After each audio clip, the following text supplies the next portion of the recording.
अस्सलाम वालेकुम, good morning everyone. दोस्तों आज हम बात करेंगे तुर्की की और आया सोफिया म्यूजियम, मस्जिद या चर्च कह लें, उसके बारे में।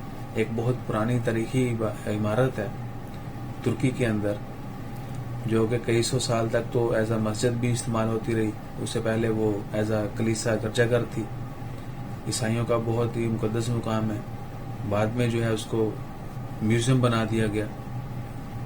तो डिफरेंट 1500 साल पुरानी उसकी तारीख है और कई मज़ाहब के लिए उसकी बहुत जो है वो अहमियत है। और पूरी दुनिया से लोग जो हैं वो जो तुर्की विजिट करते हैं तो वो बिल्डिंग, वो इमारत देखने जरूर जाते हैं। बहुत बड़ा शाहकार है। एक तो बहुत ज्यादा पुरानी, बहुत बड़ी बिल्डिंग, और ऊपर से उसकी रिलीजियस जो है उसकी पॉइंट ऑफ व्यू से भी लोग उसको लाइक करते हैं। सो मुख्तलिफ अदवार में, मुख्तलिफ बादशाहत के दौरान, मुख्तलिफ हुक्मरानों के जो हुकूमत के दौरान जो है उसको मुख्तलिफ पर्पज के लिए इस्तेमाल किया जाता रहा। और बहुत ज्यादा यानी तनाव था मुस्लिम्स के अंदर और जो क्रिश्चियन है उनके अंदर कि इसको एज अ गिरजाघर ही इस्तेमाल किया जाए। मुस्लिम कहते थे इसको एज अ मस्जिद ही इस्तेमाल किया जाए। फिर 1930 में जो है इसको म्यूजियम बना दिया गया, इबादत के लिए बंद कर दिया गया।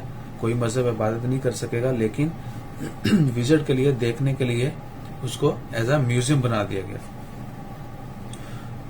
तो म्यूजियम बना दिया गया था 1930 के बाद से अब तक जो है वो म्यूजियम थी। लेकिन जो तुर्की के सदर हैं तैयब एर्दोगान, उन्होंने अपनी कौम से लास्ट ईयर जो है 2019 में वादा किया था कि वो इसको एज अ दोबारा से मस्जिद के तौर पर, एज अ मस्जिद की हैसियत दोबारा से दिलवाएंगे और दोबारा से जो है इबादत के लिए इस्तेमाल की जाएगी। सो अल्हम्दुलिल्लाह उनका ये कोशिश कामयाब हुई और उसको दोबारा से मस्जिद का दर्जा दे दिया गया। और 24 जुलाई 2020 को, यानी 24 जुलाई 2020 से वहां पर मुसलमानों को इबादत की इजाजत होगी और वहां 24 तारीख से स्टार्ट कर दी जाएगी इबादत। और इससे पहले यही बता दूं कि ब्लू मॉस्क बहुत मशहूर है तुर्की के अंदर। ब्लू मॉस्क के बनाने से पहले यही जो है जामिया मस्जिद थी, यही आया सोफिया जो है यही जामिया मस्जिद थी तुर्की के अंदर। ब्लू मॉस्क बनी, उसके बाद उसको जामिया मस्जिद का दर्जा दे दिया गया और फिर 1930 से जो है इसको यूनेस्को ने कहा जी कि इसको एज आ वर्ल्ड हेरिटेज करार दे दिया जाए और सिर्फ म्यूजियम जो है वो उसके तौर पर इस्तेमाल किया जाए। सो 1930 के बाद से बहुत ज्यादा तनाजात थे, बहुत ज्यादा कह लें कि लोग जो है कुछ लाइक करते थे कि इसको एज अ मस्जिद जो है दोबारा से ओपन किया जाए, कुछ कहते थे जी नहीं एज अ चर्च ओपन किया जाए, कुछ कहते थे जी इसको एज अ म्यूजियम ही रहने दें। सो डिफरेंट मज़ाहब की बिना पर जो है लोगों के बहुत ज्यादा इख्तलाफात थे। लेकिन अल्हम्दुलिल्लाह दुआ करेंगे कि इसकी मस्जिद की हैसियत बरकरार रहे और आइंदा भी जो है हम इसको एज अ मस्जिद ही जाने और इसे मस्जिद ही इस्तेमाल किया जाए। लेकिन साथ ये भी क्लेरिफिकेशन कर दी गई कि विजिट पे पाबंदी नहीं होगी, यानी सियाहत पे पाबंदी नहीं होगी। ऐसा नहीं है कि सियाहत के लिए बंद कर दी जाएगी।